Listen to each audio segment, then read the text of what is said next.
বৈষম্য বিরোধী ছাত্রদের ফ্যাসিস্ট সরকার হটানোর আন্দোলনে প্রাণ বিলিয়ে দেয় চাঁদপুরের ৩১ জন।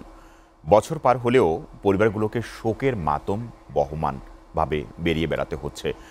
শহীদ পরিবারগুলোকে সরকারি বেসরকারি সহায়তা দেয়া হয়েছে, প্রতিশ্রুতি রয়েছে আরও অনেক সহায়তার, এমনটাই জানিয়েছেন জেলা প্রশাসক। তবুও প্রিয় স্বজন হারানোর ক্ষত বয়ে চলছে পরিবারগুলো।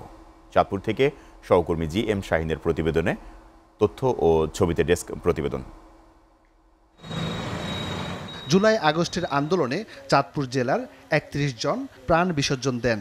এদের মধ্যে চাঁদপুর ছাড়াও অনেকেই ঢাকা, নারায়ণগঞ্জ ও গাজীপুরে শহীদ হয়েছেন।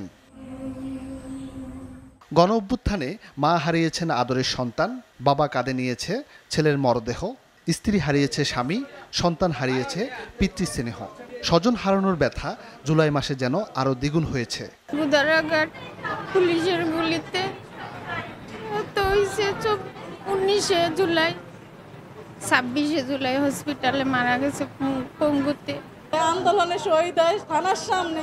আমার এই বুক খালি কে করছে? আমি হত্যার বিচার চাই আপনাকে সবার কাছে।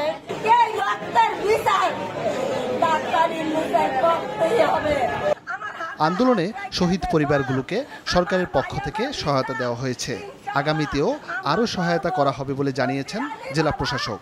আমাদের জেলার 31 জন শহীদ পরিবারই আসলে প্রশাসনের টাচে আছে। এদের জন্য সরকার কর্তৃক আমরা প্রায় 10 লক্ষ টাকার সঞ্চয়পত্র আমরা দিয়েছি। এছাড়াও জেলা পরিষদ এবং প্রশাসনের পক্ষ থেকে প্রতিটা শহীদ পরিবারকে বিভিন্ন সময়ে আর্থিক সহায়তা দেয়া হয়েছে। জুলাই আগস্টের হত্যাকাণ্ডের সাথে জড়িতদের দ্রুত দৃষ্টান্তমূলক বিচার নিশ্চিত করার দাবি জানিয়েছেন স্বজনহারারা। SCTV news desk.